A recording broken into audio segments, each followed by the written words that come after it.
Le agradecemos la paciencia y la presencia de la doctora Delia Muñoz para hablar de una serie de casos que son constitucionales, contenciosos, administrativos, penales. Tenemos nosotros un amasijo legal para poder entender la política peruana. Delia, ¿cómo estamos? Buenos días, Fili. A ver, con paciencia.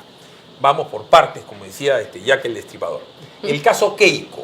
A Keiko el día 26 hay otra audiencia de prisión preventiva, pese a que el Tribunal Constitucional acaba de decir en sentencia, que yo creo que es vinculante, que no hay peligro procesal, no hay peligro de fuga. ¿Hace sentido el que se vuelva a ver algo que ya se ha visto o yo estoy equivocado? Yo tengo entendido que lo que está haciendo la Fiscalía es incorporar nuevos hechos para sustentar la posición, lo cual es válido porque ella ha sido llevada a una investigación preliminar y luego preparatoria sobre determinado paquete de situaciones. La Fiscalía no puede después, a lo largo del proceso, incorporar nuevos hechos alegremente. Tiene que volver al punto inicial y formularlos para que tenga el derecho de contradecirlos y defenderse. En ese contexto habrá que ver si la situación califica exactamente para que se enmarque dentro de lo dispuesto por el Tribunal Constitucional. Tanto en la sentencia de ella como en los precedentes, yo creo de que ha sido bastante claro el señalar de que la última ratio tiene que ser la privación de la libertad de las personas, y después de la liberación, entre comillas, del señor Belaún del Ocio, después de 5 años sin acusación y menos condena, yo me imagino que los jueces van a tener mucho cuidado para analizar este nuevo pedido. Ojo, el quinto caso, porque con Delia, yo he hecho mi tarea, hay que ser ordenadito con la profesora Delia. Keiko, Humala Nadine, Toledo Elián, Odebrecht Colombia y Belaún del Ocio. Digo yo, hasta donde yo entiendo, para que te metan preso preliminarmente tiene que haber 3 concatenantes situaciones. Todas a la vez, no de repente una, no de repente otra. La gravedad del hecho imputado, prognosis de pena, más de 4 años. Eres un desgraciado, mataste, asesinaste, robaste, lo que sea. Que hayas obstruido procesalmente, eso queda es algo más o menos límbico, ¿no? Si mientes, si niegas, si quieres coimear a un juez o si quieres chuponear a alguien, o lo que ha hecho Villanueva, ¿no? Esa obstrucción procesal. En el caso de Keiko se materializaba con su bancada en el Congreso. Ya no tiene, por eso dicen no puede obstruir porque no hay bancada. Y por último, el peligro de fuga. Y además, paralelamente, doctora Muñoz, hay los famosos grilletes. Con eso prácticamente anulas el peligro de fuga. Entonces, pese a lo expuesto, ¿cuál sería el peligro de fuga de Keiko Fujimori? Igualito para Villanueva, igualito para Ollanta Humala Nadine o igualito para la señora Villarán que está en la cárcel. Mire, tanto el Tribunal Constitucional en la sentencia dictada en el caso Humala y Heredia, como posteriormente la Corte Suprema de la República en un pleno de carácter penal, han establecido con claridad cómo es de que se deben interpretar estos supuestos de aplicación de la privación de la libertad, que es lo que implica una prisión preventiva, que es llevar a una persona sin condena a una cárcel. Entonces, cuando estas 2 instancias máximas de Administración de Justicia han establecido cómo se regula, no lo han realizado porque amanecieron hoy día para favorecer a uno o a otro, sino porque dentro del orden en el que se encuentra inmerso el Perú hay sentencias internacionales, hay informes, hay lineamientos de cómo es de que se tiene que aplicar la lucha contra la corrupción con respeto a los derechos fundamentales, y la libertad es uno de ellos. En consecuencia, en una forma muy extensa, la Corte Suprema, por ejemplo, ha establecido que cuando hablan de proyección de la pena, ¿por qué tipo de delito? Te dice que tiene que ser un tipo de delito absolutamente grave, que tiene que haber determinado tipo de requisitos. Respecto del arraigo, te dice de que tiene que tener cierto tipo de condiciones. Y respecto de lo que es el peligro de fuga, señala de que no tienen que ser presunciones, sino hechos concretos que demuestren la conducta del individuo, ¿no? Por dar un ejemplo, en el caso de Toledo en Estados Unidos, los gringos han visto que había comprado pasajes. Acá tendrías que haber visto que Keiko ha comprado pasajes para irse. En el caso de Ollanta Humala Nadine, las niñas iban a salir, ella quería tener un trabajo afuera, en donde iba a dejar a sus niñas, aunque después terminó argumentando el bien superior del niño. Pero eso tiene que ser un hecho cierto. Pero yo insisto en lo mismo, perdón por la ignorancia, el peligro de fuga. Si hay una ley ampliamente desarrollada que habla de los grilletes, y yo le pongo un grillete en el tobillo o en la mano a Delia Muñoz y digo, no te me mueves de San Isidro. En GPS te da, o sea, Con eso prácticamente uno eliminaría el peligro de fuga. Mira, el otro día escuchaba la entrevista al jefe del INPE. Y si mal no recuerdo, creo que dijo de que no habían más de 10 personas con grilletes. Y era un problema, o sea, del costo, ¿no? Porque el juez, cuando dispone que se ponga un grillete a alguien, el Estado evidentemente tiene que asumir el costo del grillete, el monitoreo, y decía que era un tema de costo. Y yo escuchaba a la pasada y decía, pero, oye, estamos hablando de un Estado que tiene que respetar derechos fundamentales, donde el tema del costo pasa a ser una cuestión de segundo lugar. Y luego, finalmente, cuando tú tienes a una persona privada de libertad en la prisión, tiene un costo para el Estado, tiene un costo de mantenerlo y luego tiene otro riesgo, que es el altísimo hacinamiento. Estamos en más de 200% de la capacidad.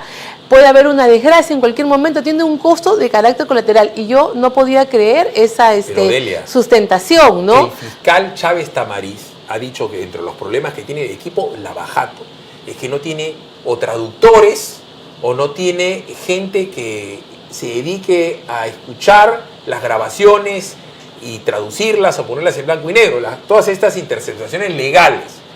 Entonces, además, sobra dinero, porque en el Perú hemos visto cómo se devuelven los presupuestos. O sea, el tema del costo, además de ser una falacia, termina siendo una mentira, porque si no, no estaría devolviendo presupuestos todo el Estado peruano. Además de que tú no puedes dar una norma que tiene por objeto evitar el hacinamiento, y luego decir de que como Estado no la puedes aplicar porque no, de que te cuesta, ¿no? Cuando te cuesta más la persona en la prisión y todos los colaterales que genera.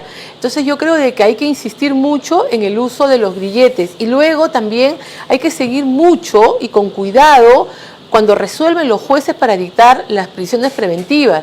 Hemos visto de que se considera de que tienes peligro de fuga porque tienes 2 pasaportes, porque viajas mucho, porque tienes una propiedad en el extranjero. Cuando en un mundo globalizado, hoy en día es completamente usual de que las personas tengan 2 nacionalidades, Delia, de que circulen y fluyan en el mundo, hasta donde yo sé, Delia tiene un hijo estudiando afuera, por decir. Entonces tú viajas mucho, pero regresas también un montón, pues, o sea, viajas y vienes. O sea, ¿qué mayor prueba del arraigo? Estoy hablando de Delia, que no tiene proceso penal, ni su hijo ha matado a nadie, pero si tu hijo estudia afuera, lo vas a ver a tu hijo por su cumpleaños, por Navidad, por sabido qué, y regresa, porque tienes que trabajar acá. Entonces, el arraigo está probado. Pero insisto, el peligro de fuga, y estoy hablando del caso Keiko, dicen nuevas pruebas, entonces que la acusen, porque además hay un problema. En el caso de Keiko, supuestamente es una organización criminal y han querido meter presa hasta la secretaria Ofigari, que es el asesor. El problema es que si hacemos un espejo de la situación de Keiko, a diferencia de los demás, no gobernó. García, Toledo, Humala, Nadine, La Villarán, Castañeda gobernaron, bien, mal o regular, ya que importa, PPK. Entonces, si el asesor de Keiko es de alta peligrosidad y se puede fugar y por eso está preso, digo yo, ¿qué va a pasar después cuando comiencen a acusar al PPC, a todo el mundo? ¿Van a meter a la cárcel a 20, 30, 40, 50 personas por partido? Mira, la Fiscalía tiene el derecho de pensar o de presumir de que las personas inmersas en los casos que ellos conocen pudieron haber cometido un delito. Ellos tienen su derecho, pero lo que no pueden hacer es, uno, privarte de la libertad por un tiempo irracional, como en el caso de Belaúnde Locio. No tienen el derecho de mantenerte privado de libertad años tras años sin acusarte. Tampoco yo puedo estar sujeta a una investigación muchas veces. El Estado, a través del Ministerio Público, solo tiene una posibilidad para investigarme y tiene que ser pronta. Una de las garantías del debido proceso es que mi fase de juzgamiento en total no dure más de 2,5 veces de los plazos procesales establecidos en un código. Eso lo ha establecido la Corte Interamericana en diferentes sentencias, dentro de las cuales hay varias en las cuales el Perú fue condenado, ¿no? O sea, estos juicios de que duran 15, 14, 20 años son claramente una vulneración al debido proceso. Ahorita en un ratito vamos a regresar al tema de Belaúnde Locio, ¿no? Porque claro, Belaúnde Locio no tiene amigo, no tiene partido, no tiene a nadie que defienda sus derechos más que él mismo, ¿no? Pero vamos a terminar con el caso de Belaúnde Locio. Digo el caso de Figari, porque si a Keiko hay nuevos elementos que dicen que sí se puede fugar o que sí puede obstruir, ¿qué está haciendo Figari? Figari está diciendo, ya no voy al Poder Judicial para que me libren de esto, desisto de mi acción en el Poder Judicial y me voy al TC. Y con los mismos argumentos de Keiko, quiero que me liberen. Es decir, yo no soy parte de ningún chat de la botica, ni soy congresista, soy un asesor. Entonces, en el supuesto que lo liberen como a Keiko, pasado mañana también podrían sumar pruebas y volver a pedir la prisión preliminar para este señor. Entonces, la pregunta es, ¿dónde está la seguridad jurídica? Vamos a ver en el caso, olvídense que sea Keiko, porque hoy es Keiko, y hay algo que yo estudié en la universidad que decía, pues, la falacia hominem, ¿no? Como Delia es buena, no puede delinquir. Como Philip es malo, ha de delinquir. Entonces, la popularidad, la simpatía o la antipatía delimita la posibilidad de que alguien sea o no inocente o culpable. Entonces, hoy Keiko es mala y Figari es malo. Pero digo, ¿Figari con ese espejo también debería ser liberado? Sí, uno de los problemas de hablar de categorías de derechos a los que uno puede acceder individualizándolos es de que traes toda la carga de la visión que uno pueda tener sobre la persona. Eso es uno. Dos, los derechos fundamentales le corresponden a los líderes políticos, a los jefes de las bandas y a ti y a mí, porque son esos, son propios de nosotros en tanto individuos. Eso significa de que los criterios que va estableciendo el Tribunal Constitucional tienen que aplicarse. El Código Procesal Constitucional establece que lo que los jueces constitucionales resuelven en las sentencias de habeas corpus son criterios que los jueces de las otras instancias tienen que respetar, pero aquí eso no está ocurriendo, no se está cumpliendo con esa calificación especial que tiene el pronunciamiento del Tribunal Constitucional. Lo segundo es de que no solamente los señores que tú has mencionado pueden ir al tribunal, van al tribunal. La carga procesal más importante de esta instancia la constituyen los procesos de habeas corpus, donde miles de personas reclaman porque consideran que están siendo vulneradas de su libertad por diferentes razones y motivos y van buscando la aplicación de los precedentes. Por eso que es bastante interesante esta clarificación que ha hecho tanto la Corte Suprema como el Tribunal Constitucional para establecer cuándo procede enviar a una persona sin sentencia a prisión, ¿no? Que tiene que ser una decisión absolutamente fundamentada y que no quepa otra posibilidad para poder llevar adelante el juzgamiento. Vuelvo a lo mismo, no porque sea Figari el caso particular, sino lo que yo temo, Delia, es que hay una visión de la gente de vendetta. O sea, la gente quiere que metan a la cárcel a los poderosos y cada uno tiene su enemigo favorito. Unos se dan más a García que a Ollantumala, o a PPK o a Keiko. Entonces, en el caso de Figari, Figari dice, si a la supuesta jefa de la banda la han liberado por esto, a mí también tendría que ser lo mismo. Entonces, el ponente del caso de él, creo que va a ser la señora, la actual presidenta, la señora Marianela Ledesma. La presidenta electa. Que ha sido elegida, no es que porque Dios es grande. Esta señora se ha mostrado y ha dicho que es adversa al fujimorismo. O sea, adversa al fujimorismo. Es como que yo me vaya a un tribunal y que digan, yo soy adverso a los que han nacido en Trujillo. O sea, ¿qué certeza puede tener Figari que a esta señora se le ocurre argumentar totalmente lo contrario a lo que hizo Blume con el mismo caso? ¿No se debería abstener esta señora? Ahí estás tocando tú un tema de fondo que me parece es lo que tenemos que discutir, que es la reforma del sistema de justicia. Tenemos que aplicarle el sistema de precedentes, tenemos que dar una mayor garantía de que se solucione más allá de que tú o yo seamos buenos o malos o de que caigamos más a los jueces. Creo que hay que modificar. Ahora, yo supongo de que en el caso concreto que planteas, la jueza Ledesma, cuando le llegue la hora de resolver, analizará como corresponde, con los hechos que están en el expediente y los criterios que ya han venido aplicando en el tribunal. Tendrá que dejar de lado su manifestación personal, su opinión a la cual tiene derecho, pero al momento de juzgar tiene que repetirse y tiene que ceñirse a lo que ha dicho el tribunal y a lo que está en el expediente. Yo sé que tú me vas a decir que es humana y que ha declarado animadversión. Es lo que tenemos. Pero alguien puede decir, yo soy racista, soy del Ku Klux Klan, y después ir a juzgar a un negro. Uno puede decir, yo soy antisemita, y en cualquier tribunal del mundo, y después juzgar a un judío. Uno puede decir, yo soy homofóbico, y después juzgar a un gay o una lesbiana. Te estoy hablando en cualquier lugar del mundo. Y no pedirían que esa persona cuando menos se abstenga, digo, en cualquier corte de justicia. En el ordenamiento nuestro no está previsto que un magistrado pueda ser recusado por las partes. Es el propio magistrado, con aceptación del Pleno, el que puede apartarse del proceso. En el si derecho considera, procesal constitucional. En el derecho procesal constitucional en esa instancia, ¿no? Okay. Es el propio magistrado el que tiene que plantear la posibilidad de apartarse. Normalmente el Pleno no viene aceptando estas excusas porque consideran de que fácilmente podrían ser solicitadas estas situaciones de apartamiento en múltiples casos. Entonces prefieren tener a la persona opinando en el Pleno, ¿no? A ver, ahora, el caso Yantumali Nadie.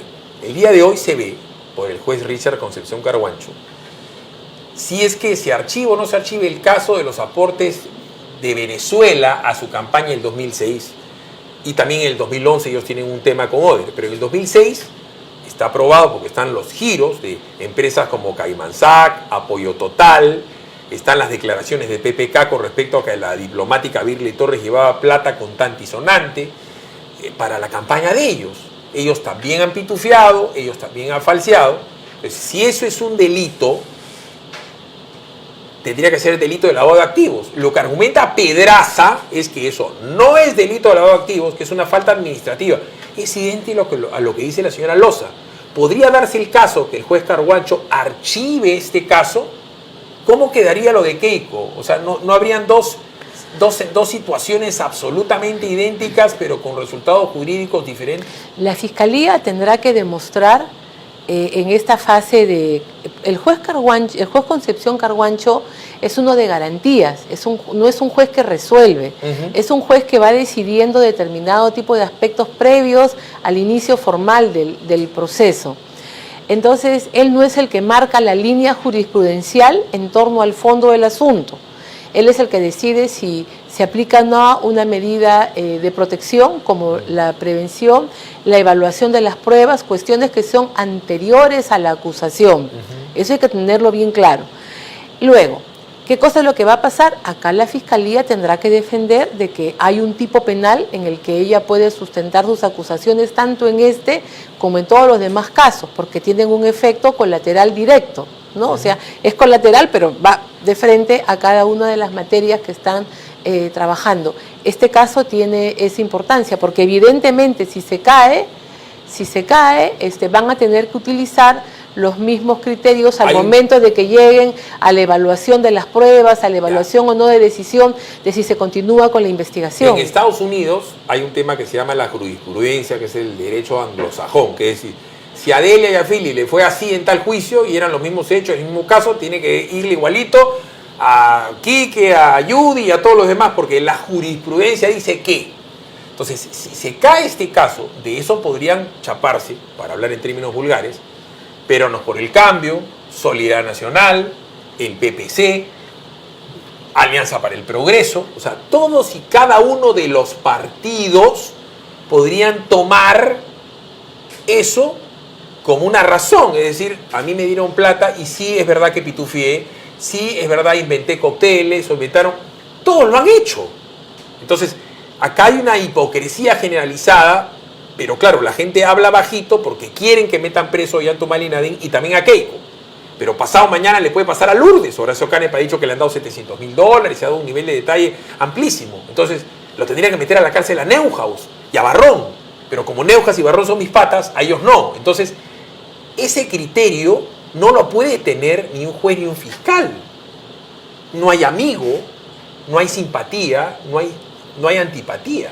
Claro, ellos tienen que aplicar las normas, tienen que fundamentar con pruebas y tienen que dar una decisión en función a lo que les ha sido puesto en cada caso. Ahora, nosotros no conocemos el desarrollo procesal de cada uno de estos temas. Pueden haber diferencias en el manejo de uno, el tipo de pruebas. Tú señalas de que en el caso de Humala y Heredia habría una mayor capacidad probatoria de los hechos que la Fiscalía está invocando. Habrá que ver cómo se manejan, cómo se conducen y sobre todo lo más importante es que nosotros hemos aprobado como delito recién el año pasado la situación de financiamiento ilegal de campañas políticas. En agosto, ¿no?, de de este año, creo. Así es. En agosto de este año. Perdón, en agosto. Estamos pensando en el... Ya estoy pensando ya en el 2020. Correcto. A ver, Delia ha sido funcionaria pública, el esposo de Delia también. Como es funcionario público el presidente de la República, es el primer funcionario público del Estado, el presidente de la República. Lo ha sido García, en fin, lo es en este momento el actual presidente.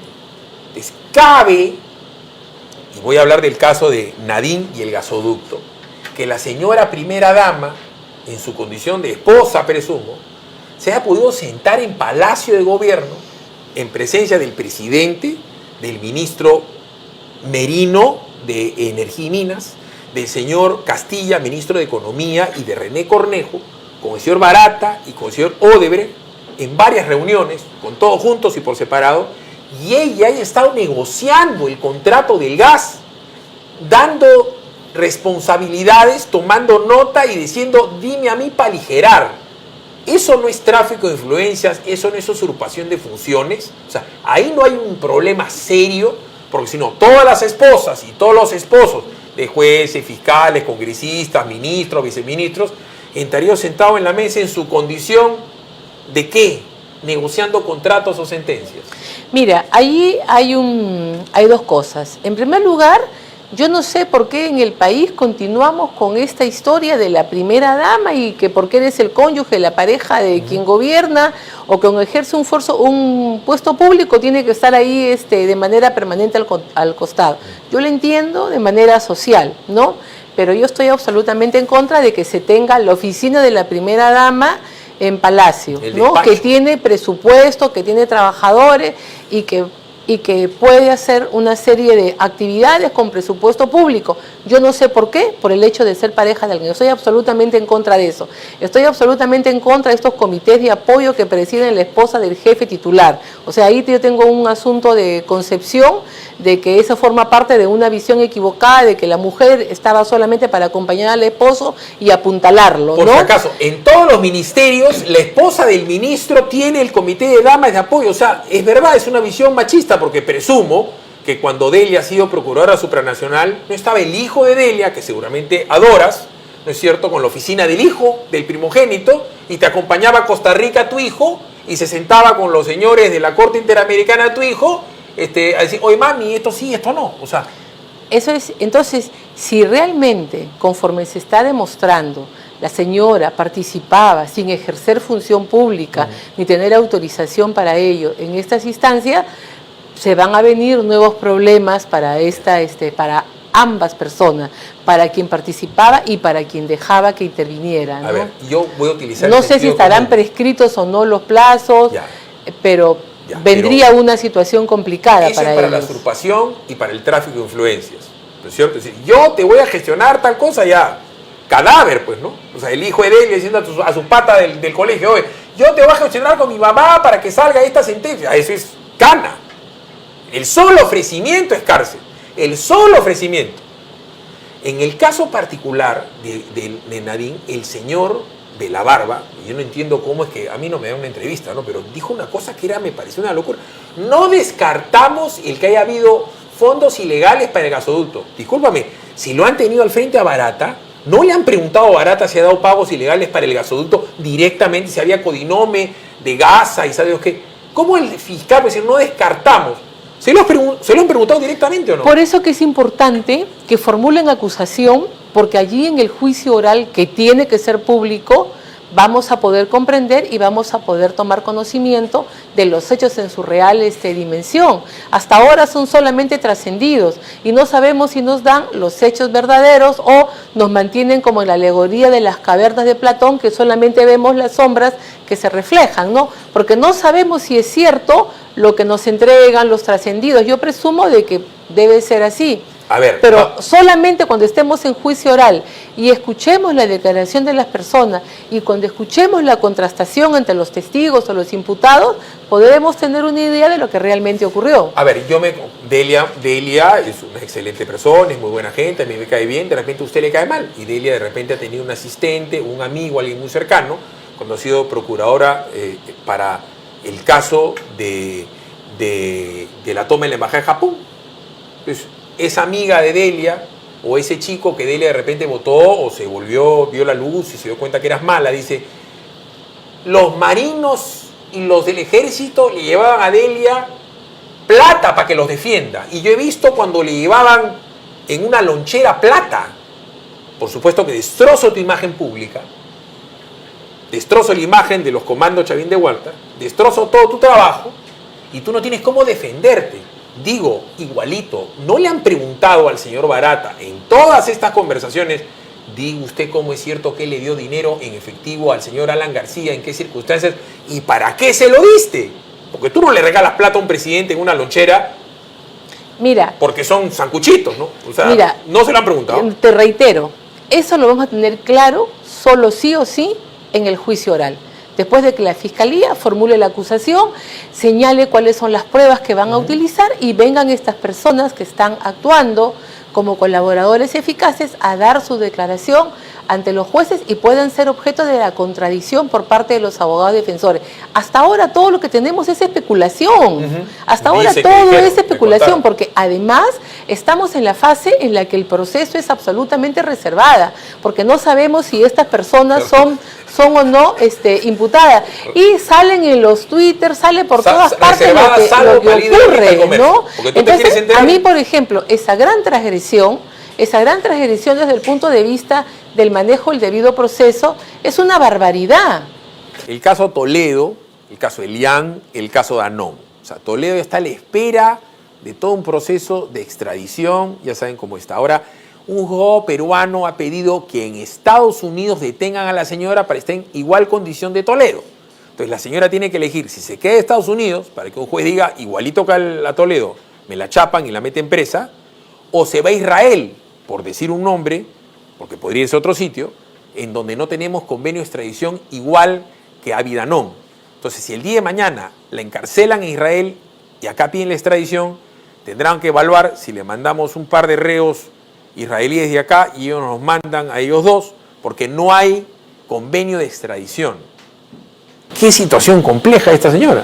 Mira, la extradición siempre es un acto de decisión política, ¿no? Tú estás viendo en el caso que mencionas, el expresidente Toledo es retenido en una prisión, esencialmente lo dice el juez para permitir de que su país cumpla con las obligaciones adquiridas en el tratado de extradición, que es evaluar la procedencia o no de la entrega de la persona.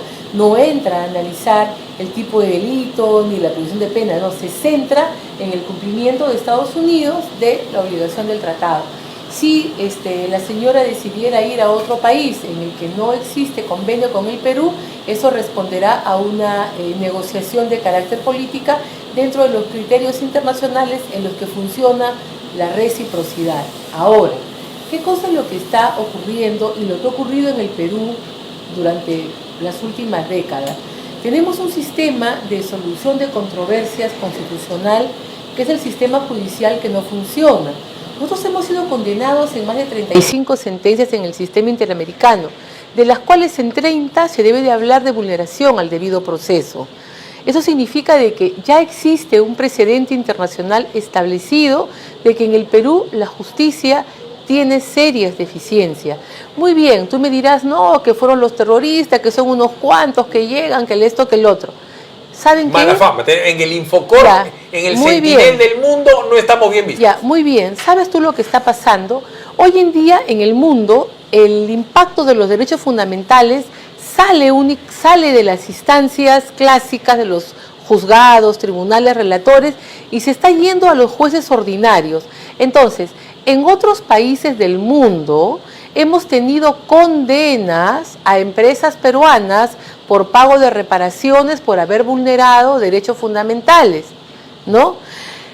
En la actualidad existe uno en Londres por haber afectado a una persona en una determinada situación cuando hubo una represión en una situación de conflicto, ¿ok?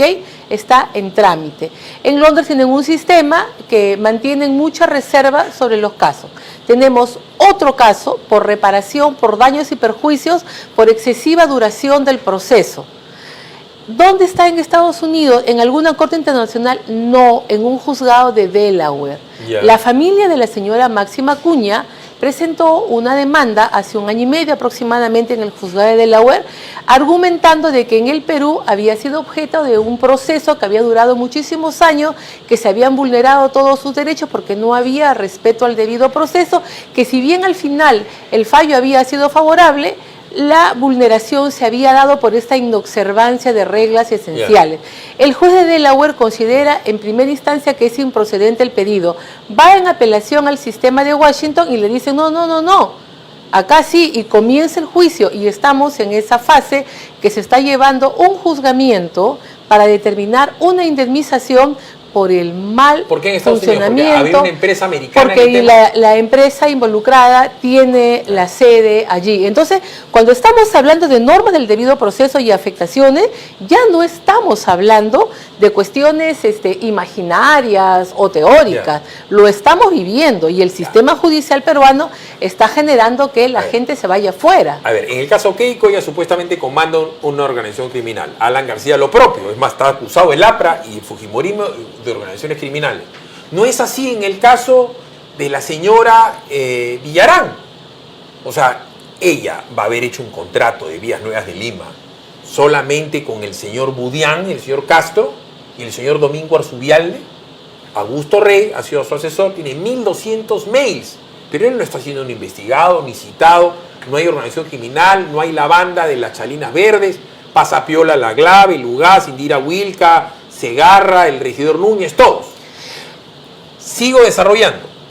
En el caso de Castañeda, sería él y Bustamante, si es que han recibido o dado dádivas los señores de Odebrecht y OAS para hacer contratos con este señor, serían un grupo. En el caso de Toledo, por eso estoy en el caso de Toledo, hay 35 millones de dólares de coima, 24 para él, 10 para el otro señor Maiman.